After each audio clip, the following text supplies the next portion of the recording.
how does bitachon work? Why does bitachon work?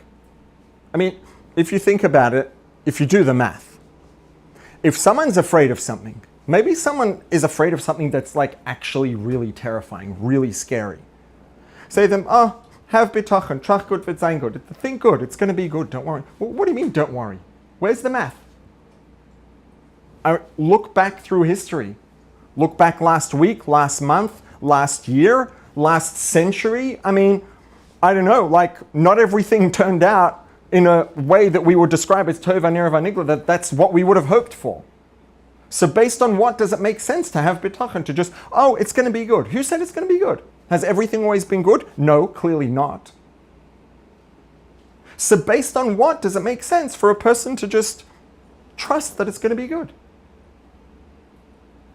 And the fact that a person might not just trust that it's going to be good, that's not a deficit in emunah at all. Emunah and bitachon are two completely different things. A person can be very concerned that things are going to be catastrophic, Rahman al-Atzlan, and have complete emunah that whatever happens comes from Hashem, it's supposed to be, and therefore we accept and understand that if it is, it's the truest form of good, however that works and whatever that means.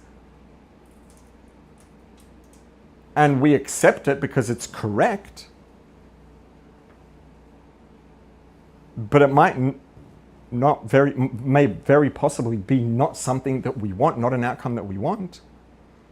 Right? So for a person to not have bitachon, because bitachon and emunah are two different things. Emunah is belief in Hashem. Everything comes from Hashem. Whatever Hashem does is correct and it's true and it's supposed to be and it's ultimately the best thing for us, as much as it might hurt. Bitachon means something very different. What does bitachon mean? It means security, safety. Bitachon batuach, certain. I feel certain that it's going to be good. I feel secure and safe. I'm not worried, no concern. It's going to be good. A person can have perfect emunah and have no bitachon at all, hypothetically, and frankly, it would make a lot of sense, historically, in whatever time frame you want to look. You'll find examples that illustrate that it makes a lot of sense to not necessarily feel so confident that everything's going to be tov v'nira v'nigla. So how does it make sense? Why does it make sense? Or does it make sense? Obviously it does. That we can accept, knowing that bitachon is a virtue and it's something we're supposed to have, but how and why does it make sense? If we look at the words of the Tzemach Tzedek, right? The Tzemach Tzedek sort of, let's say, coined this expression, trach gut wird sein gut. He didn't say, trach gut weil es wird sein gut. Think good because it's going to be good. Because who said it's going to be good? Might not. He said, trach gut, comma, es wird sein gut. Think good and it will be good. And the Rebbe has a beautiful sikha in Chelek Lamed Vav, in Parshas Shmos, that talks about bitachon. And the Rebbe explains that the words trach gut wird sein gut are telling us, think good, comma, and, let's say parenthetically, then it will be good. The bitachon produces the outcome. We don't have bitachon because obviously it's going to be good, because it's not obvious. But if we do have bitachon, if we can have bitachon, that bitachon that we have produces the positive outcome. It produces the outcome that we want. Sometimes even if Hashem 10 minutes ago wasn't planning on giving us the outcome that we want, but when we show up with bitachon, that produces the outcome. And the Rebbe explains something very interesting. It's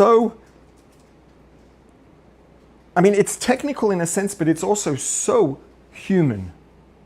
The whole idea of the mechanics of bitachon and how it works. So what is bitachon? Bitachon is feeling, not being concerned. Now, why on earth would anyone not be concerned in a situation in which, if you just do the math, it makes sense to be concerned? The one reason why a person might not be concerned at all, assuming that it's not just because they're in denial or burying their head in the sand or whatever it is, it's because they have a correctly informed, a very clear, correctly informed view of the big picture of reality. What do I mean by that? It's very natural. Hashem, set things up in a way that there is a world and there is nature, and there are patterns within nature in the way that the world works, and there are things that are very, very consistent, and it makes a lot of sense, based on certain things that happen, to expect a certain outcome. And it's very natural to have expectations based on the patterns we're familiar with. Those patterns might be that the sun rises every morning. But there's no evidence technically that the sun's going to rise tomorrow. It's just like it's a pretty reliable pattern. So the truth is that whatever's going to happen in the next second, in the next hour, tomorrow, next week, in 10 years, what's going to happen is not a product of the patterns. It's not a product of the current circumstances. It's a product of one thing and one thing only, and that is Hashem's decision, Hashem's choice in that moment. Nothing else is relevant at all. Hashem has set things up in a way that we see patterns and we expect things, and the bottom line is, naturally, Hashem designed us intentionally in a way that our expectation that things are going to continue according to those patterns is very, very strong. It's common and normal and healthy to expect that things are going to play out based on what we understand to be the pattern one would expect based on the current circumstances. It's very normal. It's very natural. It's healthy. Hashem designed us that should be our natural expectation. Hashem also gave us the ability and the material to understand that, particularly for us, in Mazal Yisrael, the only factor that determines what's going to happen is what Hashem decides in the moment. Which means that all the external circumstances are, as strange and radical as it might sound, this is the correct way of looking at it, they are all completely irrelevant. Now, maybe there's no reason to just assume that things are going to be good.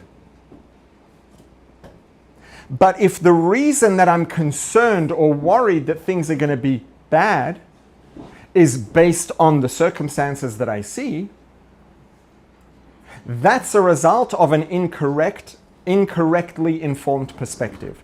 Now, to be clear, again, when I say incorrectly informed, that's not an indication of the fact that it's not unreasonable. It's a very reasonable perspective. It's a very reasonable expectation. It's a healthy one. It's healthy for a human being to see reality that way.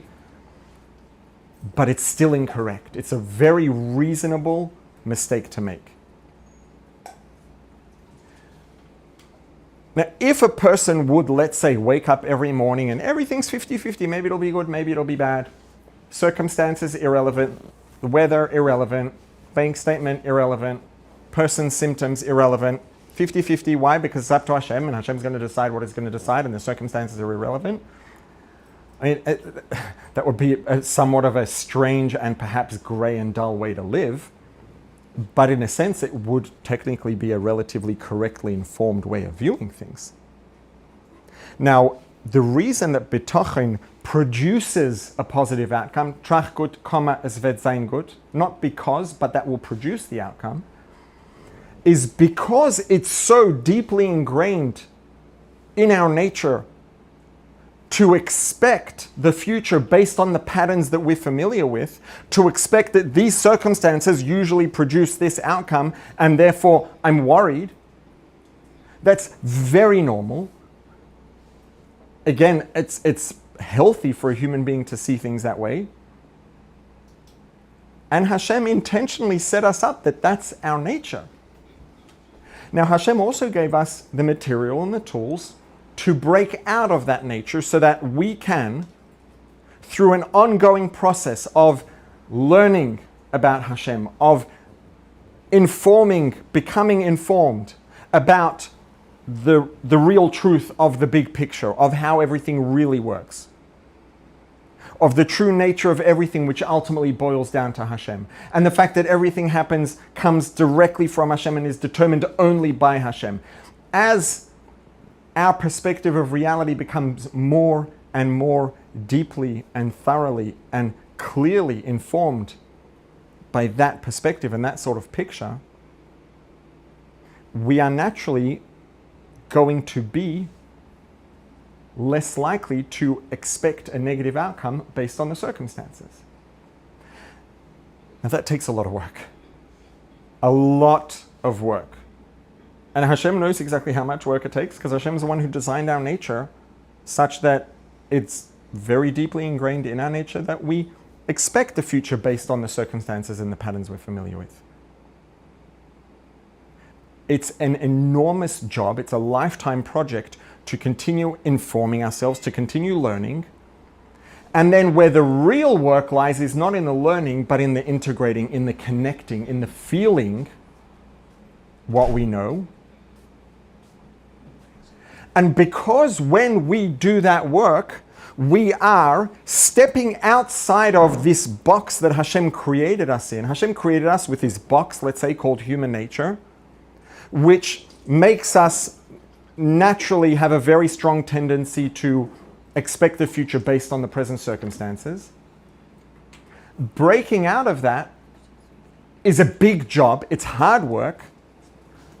Midah keneged midah. If we put in the effort to develop such a clear and deeply, accurately informed perspective of the truth of reality, such that our expectation of the future is not influenced at all by the present circumstances, hypothetically at all, because that's, a goal that at best we're going to be always working towards in the absolute sense. When we do that work, we are putting in effort to step out of the box that Hashem created, out of the system that Hashem created for us. Midah keneged midah, the outcome of that is that Hashem also steps out of what he had created, let's say, so to speak, for himself in terms of the outcome he was going to give us. And so even if the outcome was planned to be negative, it was supposed to be negative.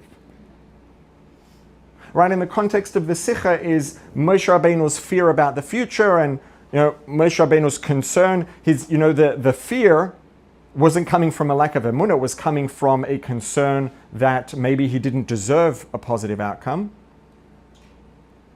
But the beauty of bitachon and the way that the Rebbe explains how this works is that even if we don't deserve the positive outcome, even if the math says, even if justice says, the true justice of Torah says we deserve a negative outcome, and Hashem had already scheduled the negative outcome, when we have bitachon, what we're doing is stepping outside of the box that we were designed to naturally be stuck inside of. And it takes a lot of work, and the effort we put in to step outside of that box produces an outcome, midah keneged midah, because then Hashem, in turn, steps outside of the box, let's say, so to speak, that he's inside of, that he created for himself, in the same context, which may be that he had decided that we deserved or were supposed to or needed, Rahman al-Islan, a negative outcome. He steps outside of that and says, you know what? You stepped outside of your box in the context of this concern, so that you developed such a deep, complex, clear perspective and understanding of the big picture of truth that you're not afraid anymore. I'm going to make an equal movement outside of the natural state of being on my end, and Hashem reciprocates by giving us the outcome that we believe in. The bitachon is not because we can rely on the outcome. Because to just assume that it's reliable, that outcomes are always going to be good is, excuse my, call it pessimism, call it kfira, I don't know, is delusional. It doesn't add up. There's no basis for just expecting that things are going to be good. And the truth is there is no basis for that. But there's a way to produce the outcome, and that's the bitachon.